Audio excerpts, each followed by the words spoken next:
সীমান্তের যে কোনো সমস্যা আলোচনার মাধ্যমে সমাধান করতে একমত হয়েছে বিজিবি বিএসএফ।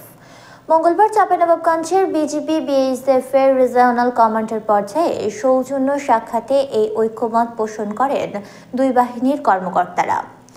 চাঁপাইনবাবগঞ্জের সোনা মসজিদ সীমান্তে বিজিবির একটি সম্মেলন কক্ষে এই সাক্ষাৎ অনুষ্ঠিত হয়। এতে বিজিবির পক্ষে নেতৃত্ব দেন Rangpur region commander brigadier general S M. Zahidur Rahman. অন্যদিকে বিএসএফ এর পক্ষে নেতৃত্ব দেন সাউথ বেঙ্গল ফ্রন্টিয়ারের ইন্সপেক্টর জেনারেল শ্রী মানীন্দ্র প্রতাপ সিং।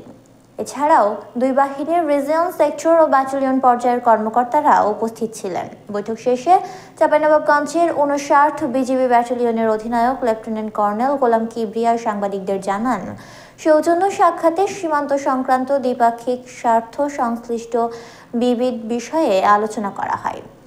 বিশেষ করে চাঁপাইনবাবগঞ্জ সীমান্তে সুসম্পর্ক সুদৃঢ় রাখার আশাবাদ ব্যক্ত করেন বিজিবি বিএসএফ এর রিজিয়ন কমান্ডাররা।